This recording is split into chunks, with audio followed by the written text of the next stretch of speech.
My husband's estate of $80 million as well as this house will be passed down to me. We don't have any children, so everything is mine. My sister-in-law speaks with such triumph. And my name is Emma, a 45-year-old part-time worker. My husband and I have two sons, a senior and a sophomore in high school. My eldest son is taking the college entrance exam this year. He aspires to be a lawyer and has been studying diligently. He has wanted to be a lawyer since he was a small child, possibly influenced by my older brother Oliver.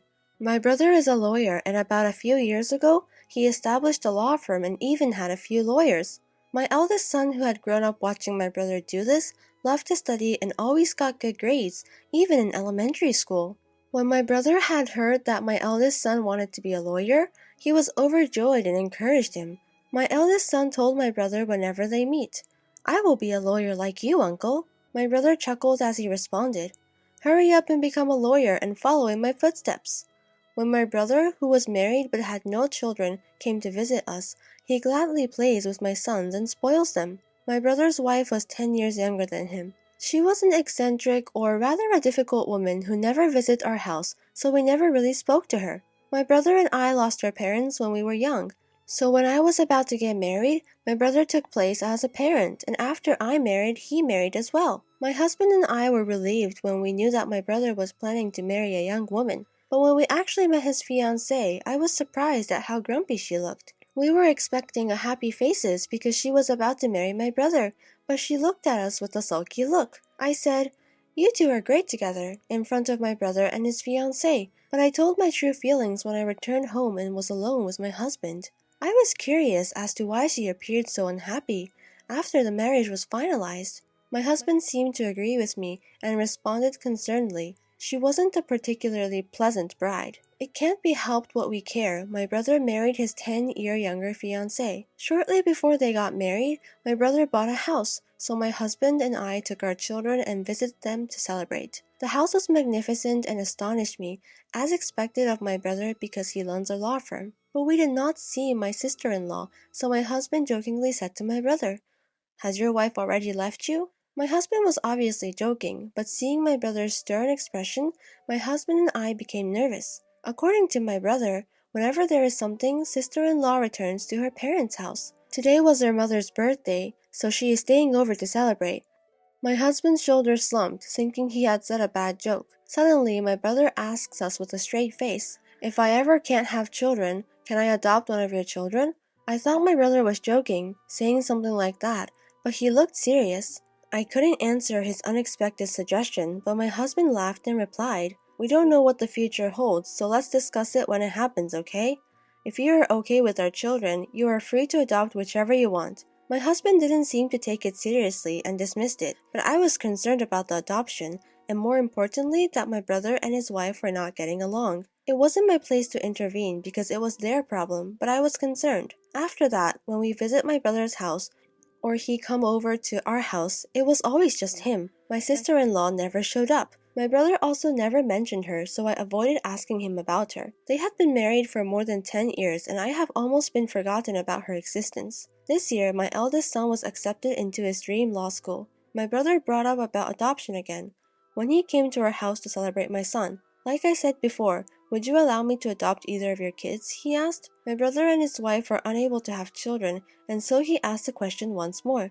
They had just gotten married the last time we discussed it, so there was no sense of hurry, but this time my brother seemed serious. Nonetheless, my husband appeared to take it lightly and responded quickly, "Would you prefer to have our eldest son since he aspires to be a lawyer?" My husband said it so simply, but I was cautious, because it is a major life-changing decision for our sons. Though they were going to be adopted, they would be with my brother. It is their uncle, so my sons would be fine, but I was worried about my sister-in-law. I was concerned that she would mistreat my son, who were not her biological child, so I asked my brother, "Is your wife in favor of adopting?" My brother replied with a sour smile, "Don't worry about her. We've already discussed it." I was relieved to hear that they had already discussed it, But I couldn't make up my mind right away, so I decided to discuss it with my two sons and then make a decision. They are already in high school, so I wanted them to make their own decisions. We didn't go any further that day, but a few days later, I got a call from my brother's lawyer's office. They said he had collapsed. I rushed into the hospital. I found the staffs from the law firm waiting for him with worried expressions.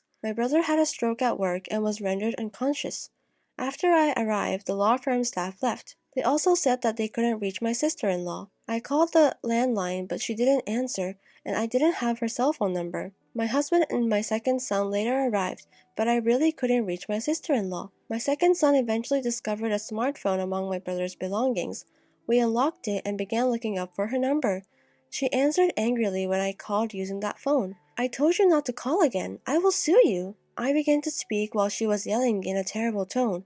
"It's Emma, Oliver's sister. My brother passed out and was taken to the hospital." Then she started talking gently when she realized it's me on the phone. "I'm so sorry, I thought it was Oliver. You said he collapsed?" I told her about my brother's condition and which hospital he was taken to, but she responded happily. "I can't go to the hospital right now because I have things to do, but please notify me as soon as you hear anything." She then hung up the phone. I wondered if she had more important things to do now, even her husband is sick. Now that we know my sister-in-law cannot be any help, we decided to take care of my brother. Since my eldest son had finished his university entrance exams, and he was relaxing at home most of the time, he visited my brother every day on my behalf. My brother never regained consciousness and remained in critical condition, but my sister-in-law never called nor visited the hospital. About a week after my brother was hospitalized, I called my sister-in-law again. She answered the phone quickly and gleefully. "What's the matter? Did he die?" I wanted to yell at her for being so rude, but I responded quietly. "He is still alive. Why don't you visit the hospital?" She retorted as if she irritates me while I hold back my rage. "I'm not a doctor, nor am I a spiritual healer. There's nothing I can do for his recovery." I became even more enraged by her demeanor, so I hung up the phone. I began to suspect that my brother wanted to adopt one of my sons because he had given up on having children with his wife. I think they weren't getting along. When my brother's marriage was finalized, I asked him how they'd meet, and he said they met through a marriage counseling agency. Maybe my sister-in-law married him because he was a lawyer and she wanted to have a good life. This thought enraged me even more, but when I mentioned it to my husband, he said something even more crueler. If Oliver dies in this situation, his wife will inherit the entire estate, since they don't have any children. So my brother came to celebrate my eldest son the other day and spoke to us about adoption. Maybe it was because he was thinking about his inheritance. I wish I could have decided at that time, but there was nothing I could do. After my brother left that day, I casually mentioned it to my two sons, and my second son told me that he would be happy to be adopted. Unlike my eldest son, my second son has no goals at the moment. He appears to believe that if he is adopted by Oliver, he will have an easy life. I expected the first son, who looks up to his brother, to want to be adopted as well, but the answer surprised me. "I don't want to be adopted, because as the eldest son, I will take care of you, Mom and Dad." I was overjoyed, but I also knew that my eldest son, who aspired to be a lawyer, was the right one to be adopted by. I was disappointed that I can't complete the adoption process on behalf of my unconscious brother. I do not want my brother's inheritance, but I also do not want to give even a penny of his property to my sister-in-law, who appears to be awaiting his death. I could only hope for my brother's recovery, but he never recovered. My brother passed away a few days later, and I had no choice but to contact my sister-in-law. "My brother recently passed away. Can we do a funeral?" My sister-in-law, who had been waiting the news of my brother's death, responded cheerfully. "Everything is up to you. Please do not appoint me as a pallbearer. I don't want to deal with any formalities." "You—" When I was about to lose it, she quickly hung up the phone. After all, my husband and I planned the funeral. Staffs from the law firm helped us in a variety of ways. My husband was also concerned about the firm's future, but my brother had taken care of that. Though my brother was the firm's representative lawyer, he delegated management to someone he trusted, so the law firm as a corporation will continue to operate without a problem. Many people came to my brother's funeral, and so many wreaths were brought that they couldn't fit it in the hall. Then I realized how wonderful my brother was once again.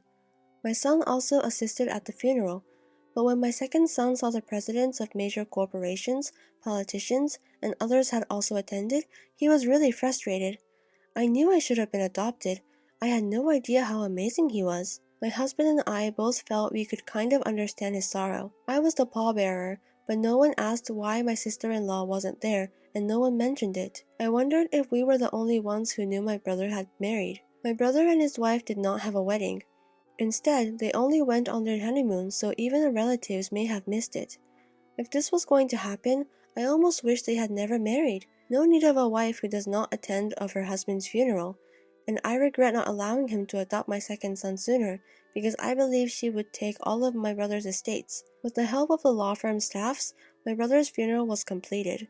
I invited everyone to my brother's house for a meal and to thank them. My brother will be able to rest in peace because of all of you. We were all very sad. That's when my sister-in-law appeared, wearing a flashy pink coat. I addressed her as if she had planned to arrive just as the funeral wrapped up. After all this time, why did you come here? With a big smile on her face, she speaks loud so that everyone could hear. My husband's estate of $80 million, as well as this house, will be passed down to me, his wife. We don't have any children, so everything is mine. For some reason, when she said it triumphantly, my brother's subordinates burst out laughing. We looked at them confused, unsure why they were laughing. My sister-in-law glared and yelled at them. What exactly are you laughing about? You're so impolite. While smirking, one of the lawyers responded, We know that you're officially divorced. We all knew the result of your divorce settlement the day before he collapsed. When I first heard this fact, I exclaimed, What? You were divorced? I looked over my sister-in-law's face and saw her staring at them, who had just said the truth with the most terrifying expression ever. When she clenched her teeth, the other lawyer started talking. I also heard that you were charged alimony in conjunction with your divorce. Because your affair caused a divorce, it is inevitable. My sister-in-law yelled, glaring at the lawyer who said it. I'm not required to pay alimony, am I? I no longer have anyone to pay. She spoke mockingly, but there was no way she could compete with a legal expert, and she was quickly retorted. The right to alimony will also be inherited, so you will have to pay it to Emma. She's the inheritor. Then I realized for the first time that I was my brother's sole inheritor. If their divorcement was finalized and our parents are gone, so I'm all that's left. She seemed to realize this too, and looked at me with a horrified expression, causing me to step back. But she seems unconvinced and began yelling once more. Don't I get half of the estate now that divorcement is settled? A dismayed-looking lawyer responds. Didn't Oliver give you money when the divorce was finalized? I have a receipt certificate. He also purchased the house before the marriage, so it is not the subject to property division. I enjoyed watching her being lectured by the lawyers regardless of what she said. She seemed to recall something and shouted while laughing a little. There's the life insurance. I should still be the beneficiary. She impressed me with her attitude in a situation where everyone around appeared to be her enemy. She said she changed the beneficiary of Oliver's life insurance to herself. However, the lawyer was also quick to deny about the life insurance. Oliver is a firm man, so I think he changed it when the divorce was finalized. I searched my brother's valuables and discovered the life insurance policy. When my sister-in-law saw this, she took the life insurance policy from me and looked impatiently at the beneficiary, but dropped her shoulders in disappointment. When she returned the certificate to me, I noticed that the beneficiary was me. My sister-in-law, realizing she was getting nowhere, yelled out her true feelings without thinking. I married a lawyer because I thought he is wealthy, but I've only got a little money. In addition, I have to pay alimony. This is a huge mistake. With a grimace, the lawyer replied to her. Oliver said same thing. He said he shouldn't have come for the advice of a marriage counselor. He bemoaned the fact that he had made a huge mistake. My brother had never said anything like that to me, but he had always been truthful with his co-workers and subordinates. Unable to refute anything, my sister-in-law rolled her back and left my brother's house. Later on, she will have to pay the alimony in installments, but she didn't have a job. She began looking for a job quickly, but she has never worked seriously before and quit immediately. She re-registered to the marriage counseling agency and looked for a wealthy man in order to make quick money. And she found a wealthy man, told him she needed money for marriage, and cheated him out of his money. But the man caught on right away and reported her to the police. She was arrested for marriage fraud, according to the lawyer who works in my brother's law firm. To be honest, no alimony was ever paid to me, and when I went to see the lawyer about it, the story came up. In dismay, the lawyer told me, now that she has been apprehended, alimony payments may be impossible to obtain for the foreseeable future. Alimony is not something I am interested in. I was more interested in seeing her suffer a terrible fate. I believe my brother would agree, so I would like the police to investigate thoroughly her other crimes, etc., and charge her as a felon in court. My family moved into a house that my brother had left behind after unexpectedly inheriting his property. My husband and sons were ecstatic to be able to live in a big house after previously living in an apartment. My eldest son is studying law harder than ever before. He observed his brother's colleagues and subordinates lawyers, arguing with his sister-in-law, which made him yearn to be a lawyer. Though he was never adopted by, I hope he will carry on my brother's legacy and become a great lawyer like him. Only my second son is upset and disappointed that I inherited my brother's entire estate. He claims, "To be honest, I wish I was adopted by uncle so I could have inherited everything." The second son smiled half-jokingly.